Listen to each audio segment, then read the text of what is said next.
وذكر فإن الذكرى تنفع المؤمنين.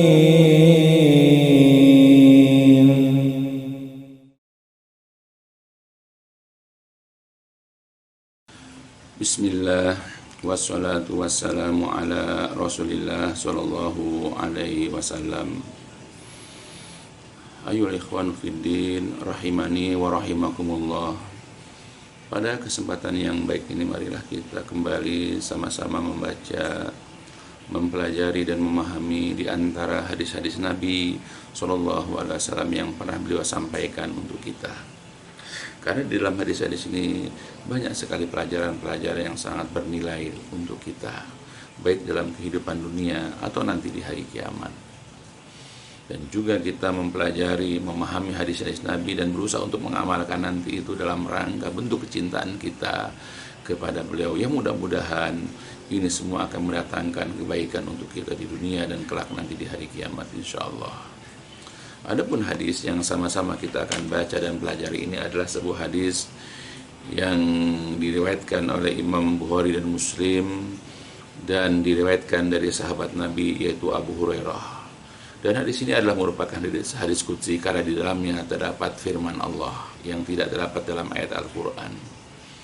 Adapun hadisnya adalah An Abi Hurairah radhiyallahu an qala sami'tu Rasulullah sallallahu alaihi wasallam yaqul qarasat namlatun nabiyyan minal anbiya fa amara bi qaryatin namli fa uhriqat fa awhallahu ilaihi an qarasat ka namlatun ahraqta ummata minal umam tusabbih. Dari Abu Hurairah radhiyallahu an berkata, telah bersabda Rasulullah sallallahu alaihi wasallam, jadi pernah ada seekor semut menggigit seorang nabi minal anbiya di antara para nabi. Lalu kemudian dia memerintahkan fa'amara, lalu dia memerintahkan bi qaryatin nabi untuk mencari yaitu sarang ya daripada semut tersebut, mencari gerombolan semut tersebut. Kemudian fa'uhriqat, lalu sarang semut itu dibakar. Lalu Allah kemudian memberikan wahyu kepada nabi tersebut, yaitu qarasatka, ya telah menggigitmu namlatun, seekor semut. Kemudian engkau membakar satu umat di antara umat-umat yang bertasbih, yaitu kepada Allah, memuji Allah. Hadis dalam riwayat Imam Bukhari dan juga Muslim. Jadi hadis ini menggambarkan kepada kita tentang kejadian di masa lalu. Rasulullah memberitakan kepada kita, mengabarkan, menginfokan kepada kita kejadian di masa lalu bahwa ada dahulu yaitu seorang nabi dari sekian banyak nabi, ya mampir ya ke suatu tempat yaitu di bawah sebuah pohon. Ketika dia sedang rehat, tiba-tiba ada seekor semut menggigit dia. Dan secara spontanitas dia kemudian mencari semut tersebut. Dan kemudian menyuruh untuk mencari yaitu kumpulan atau sarang semutnya. Ya. Kemudian dia bakar sarang semutnya. Nah, ketika itulah kemudian Allah menegur, Allah mengingatkan kepada Nabi tersebut dengan memberikan wahyu kepadanya. Kan cuma seekor semut yang telah menggigitmu. Kenapa engkau telah bakar yaitu semut-semut yang merupakan satu umat di antara umat-umat yang bertasbih memuji Allah. Jadi artinya semut juga bertasbih memuji Allah sebagaimana banyak dijelaskan di dalam ayat Al-Quran. Ya. Nah, jadi ini adalah pembelajaran buat kita ya agar kita tidak boleh tersulut ya akan emosi. Dengan mudah kita kemudian membunuh hewan, ya bahkan kita menghancurkan sarangnya, ya padahal hanya masalah-masalah yang ringan. Ini hadis yang pertama. Kemudian dalam riwayat yang lain, An Abi Hurairah radhiyallahu an qala sami'tu Rasulullah sallallahu alaihi wasallam yaqul nazala nabiyyun minal anbiya. Dari Abu Hurairah radhiyallahu an berkata, aku pernah mendengar Nabi atau Rasulullah SAW bersabda, nazala nabiyyun minal anbiya. Jadi pernah ada seorang nabi di antara para nabi singgah atau mampir tahta syajarah, di bawah sebuah pohon. Fadadiqathun namlah, lalu tiba-tiba seekor semut menggigitnya. Fa amara bijihazihi fa ukhrija min tahtiha. Lalu kemudian Nabi itu menyuruh untuk menyiapkan peralatan untuk membakar ya sarang semut. Carilah kayu atau menyiapkan api. Kemudian semut itu ukhrija min tahtiha, dikeluarkan dari bawah pohon. Summa amara bi baitiha, lalu kemudian dia menyuruh untuk mencari sarangnya, untuk mencari koloni semutnya. Fa ukhriqa binnar, lalu kemudian sarang semut itu dibakar dengan api. Fa auhallahu ilaihi, lalu Allah memberikan wahyu, ya Allah kemudian mewahyukan kepada Nabi tersebut. Fahalla namlatan wahida, kenapa? Ya bukan satu ekor semut yang menggigit kamu saja yang kamu bunuh, kenapa harus koloninya, kenapa harus sarang yang dihancurkan? Hadis ini juga di dalam riwayat Imam Bukhari dan Muslim. Begitupun hadis yang lain masih dari Abu Hurairah radhiyallahu anhu dari Rasulullah sallallahu alaihi wasallam, qala, beliau bersabda, nazala nabiyyun minal anbiya. Jadi pernah ada seorang nabi di antara para nabi singgah atau mampir tahta syajarah, di bawah sebuah pohon. Fadadiqathu namlatun, lalu kemudian Nabi itu digigit oleh seekor semut. Fa amara bijihazihi, kemudian Nabi itu menyuruh untuk menyiapkan peralatan untuk membakar. Fa ukhrija min tahtiha, lalu kemudian semut itu dikeluarkan dari bawah pohon. Wa amara biha, lalu kemudian diperintahkan dengannya. Fa ukhriqat binnar, lalu kemudian sarang semut itu dibakar. Qala fa'awahallahu ilaihi fahalla namlatan wahidah. Lalu ya Nabi berkata, ya Nabi bersabda, lalu Allah berfirman, ya Allah memberikan wahyu kepada Nabi tersebut, mengapa tidak seekor semut saja yang kamu bunuh? Hadis ini dalam riwayat Imam Muslim dan juga dalam riwayat Imam Ahmad. Nah, inilah kisah ya yang terdahulu yang dapat kita ambil hikmah atau pelajarannya. Jadi semut adalah salah satu makhluk Allah yang sering dan dapat kita jumpai dimanapun, termasuk di lingkungan kita, bahkan di rumah kita, di dalam rumah kita. Bahkan mereka masuk ke dalam liang-liang di rumah kita, membuat sarang, membuat koloni. Ya karena memang ada makanan di rumah kita. Apakah itu dalam bentuk yaitu yang manis-manis, atau mungkin kue-kue yang berjatuhan, itu adalah sesuatu yang wajar. Ya. Jadi ini adalah sesuatu yang memang sering kita jumpai. Nah, kemudian ketika kita melihat ya adanya semut, adanya binatang-binatang yang berada di dalam rumah kita, dan kemudian kita merasa terganggu dengannya, nah bagaimana sikap kita? Sikap kita sebagaimana yang telah diingatkan oleh Allah Jalla wa'ala ya kepada Nabi yang telah membakar sarang semut itu. Nah, jadi dari sini kita bisa ambil beberapa pelajaran, beberapa faidah. Ya. Jadi yang pertama adalah bahwa kita ini pasti hidup berdampingan dengan banyak makhluk Allah di antara binatang. Banyak kita jumpai makhluk-makhluk Allah di sekitar rumah kita. Apalagi kalau kita hidup di pinggiran hutan, apalagi kita hidup di pinggiran tanah-tanah kosong, apalagi dekat rumah kita itu ada got segala macam, pasti akan banyak binatang-binatang. Ya, nah kita harus bisa bersikap kepada binatang-binatang yang hidup di antara kita. Ya tidak boleh kita ya seenaknya bersikap ya tanpa memikirkan akibat nanti di hari kiamat. Ya, karena kita terkadang ingin hidup ya semau kita, sehingga dengan mudah kita menyingkirkan ya makhluk-makhluk Allah yang lain tanpa memperhatikan aturan agama.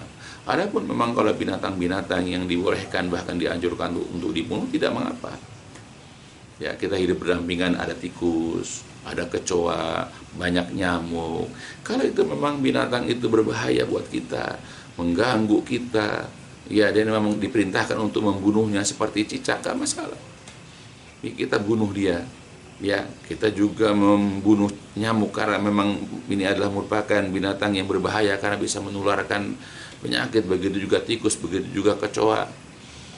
Ya, kita juga berdampingan dengan barangkali ada ular berbisa. ada mungkin juga kalajengking dan yang lain-lain yang memang diperintahkan oleh Rasulullah kita bunuh, ya bunuh, nggak masalah. Ya, tetapi ada beberapa hewan yang memang asalnya itu dilarang dibunuh. Di antaranya adalah semut. Ya, di antaranya adalah katak. Di antaranya adalah burung hutut dan beberapa yang lain disebutkan dalam riwayat hadis. Jadi semut adalah merupakan salah satu hewan yang tidak boleh sembarangan kita bunuh tanpa suatu uzur. Itu. Ya, jadi ini harus jadi pertimbangan bagi kita, tidak boleh sembarangan membunuh hewan.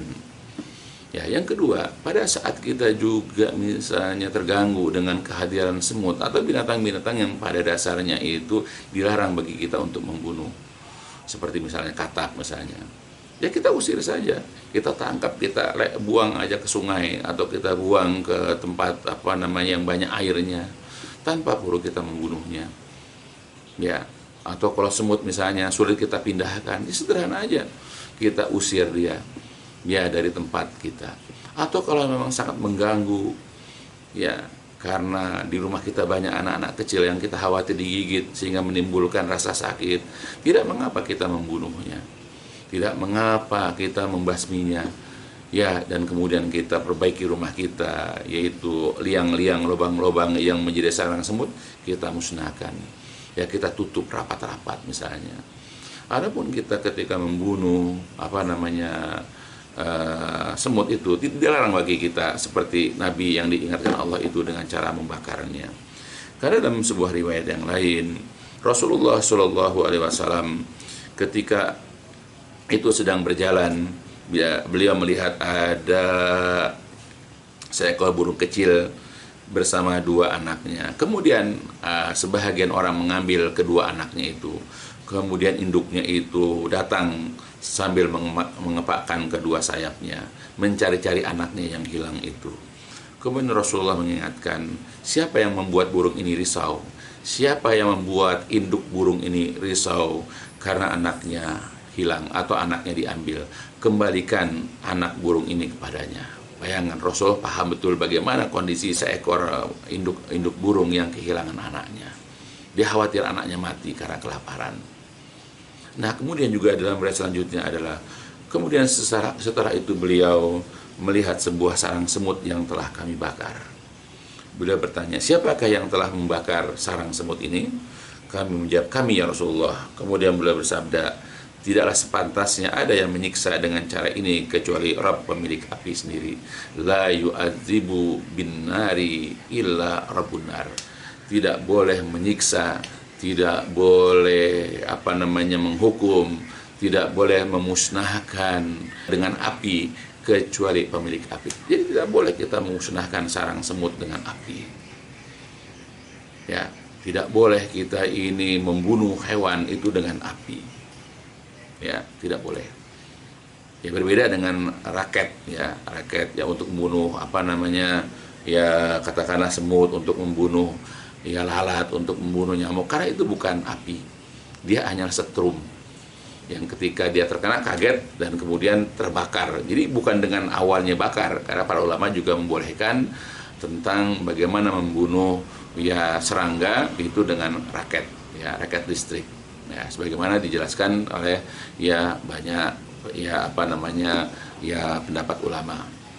Nah, jadi artinya kita di sini dalam hadis ini bahwa ketika kita hendak menyingkirkan, ketika kita hendak membunuh semut, jangan menggunakan api. Dan yang ketiga, kalau seandainya juga kita ingin membunuh ya semut tadi, ya kalau memungkinkan jangan dibunuh semuanya. Jadi cukup semut yang menggigit kita, cukup semut yang yang mengganggu kita saja. Jangan kemudian koloninya kita musnahkan.